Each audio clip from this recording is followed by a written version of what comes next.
Hey guys, so in the last video we went ahead and we completed our lovely kill stripes.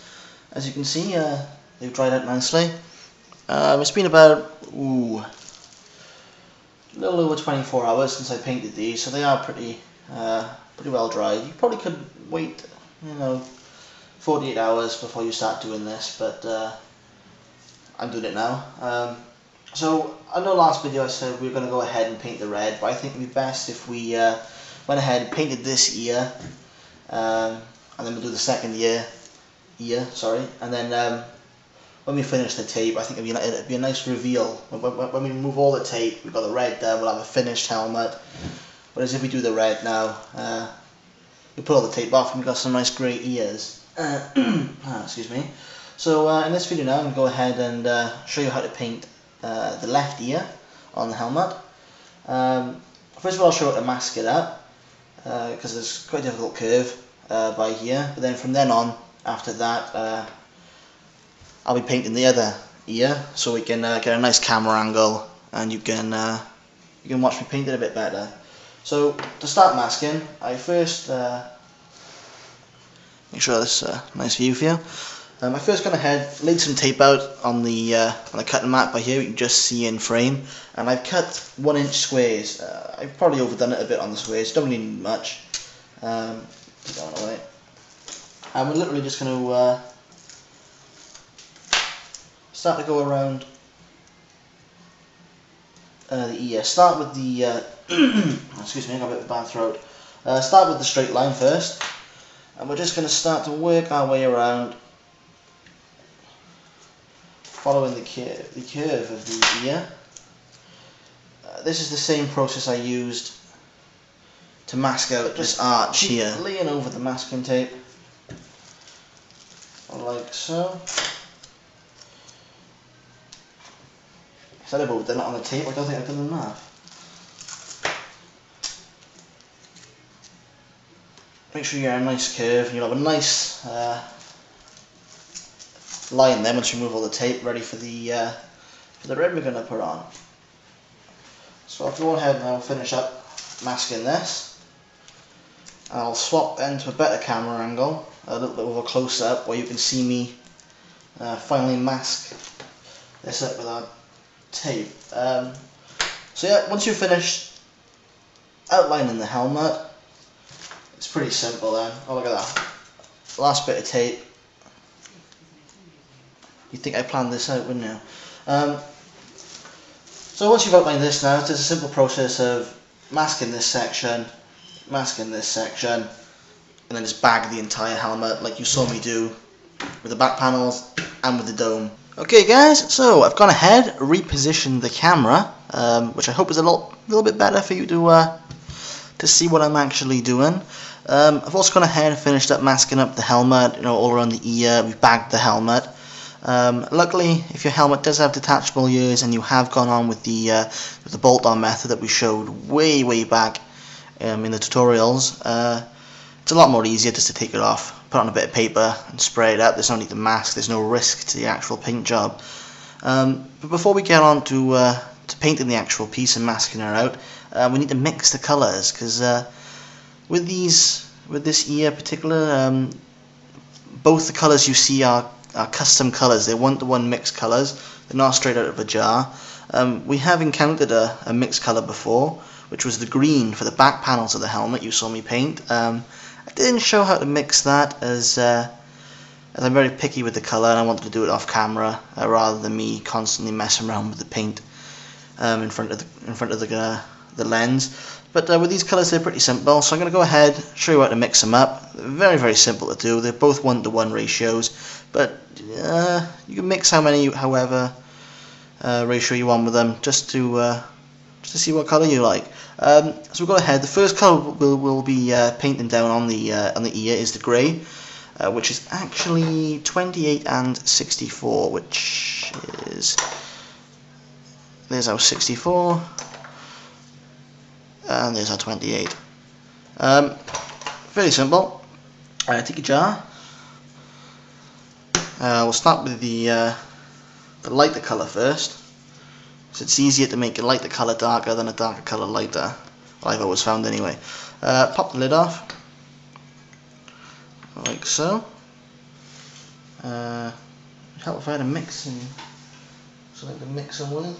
Use this pencil. Not really on the ball today. So go ahead, mix up the paint nice and thoroughly. Just put a nice new cloth down to make the videos look quite nice, and I forgot to lay out all my mixing brushes. So go ahead and we'll put the rest of this pot in. You don't need too much of it if you just paint in your one helmet, but like you see I'm doing two, so I mix it a little bit more. Just going to put the paint in.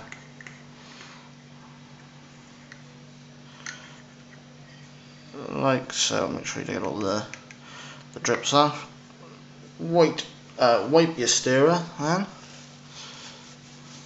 Like so. Make sure it's nice and clean because we're going to be using this again now. And there is the grey paint in our jar. Well, say grey, it's very, very creamy white. The grey we want, it's not.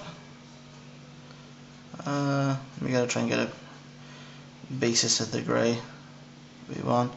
It's pretty a light colour, so we don't need too much of this dark grey. Even though I said a 1-to-1 mixture, trust me, to get the jar that's super glued shut. Okay. So we'll take that. Now look at that now, that looks very different to what you think it'd look like. As soon as you give it a mix, colour instantly changes. Okay. So now we're going to go ahead now and start to apply this to our colour. And that'll probably do it for me. Okay. Going to make sure now that we don't have any drips. I just want to go ahead now and thoroughly mix this up.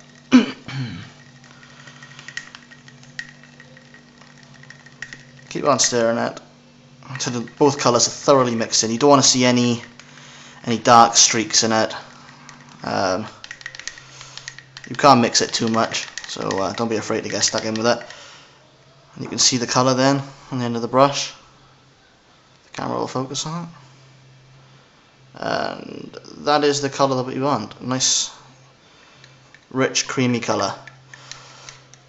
So that's that's pretty much all there is to mixing colours.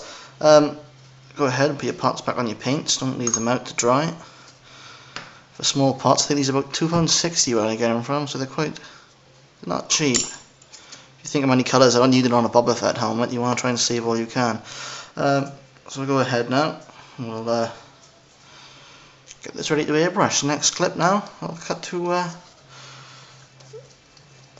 painting out. It means our grey is ready. In fact, actually, before we go, you also want to do the same process for the green. I'm not going to show it to that. It's pretty much exactly the same as this. The greens we'll be using will be, I can get the colour list up. Greens are, ooh, lost myself here. Give me a sec. Here we go. The greens are 159 and 78. I always buy a lot of 78. It's the 78 is the same colour we done the dome with. I don't know if you can see on camera, but I've gone ahead and I've painted this with our custom grey mix. It's a very nice grey. Got that nice lovely finish to it. So we're going to go ahead now. The next step will be to mask out the grey damage. Now, some of you notice now, it looks like we've missed out the red layer. There is a red section on this ear, if you can see it down here. I put that on topically. Basically, we'll do the grey, we'll paint on the green.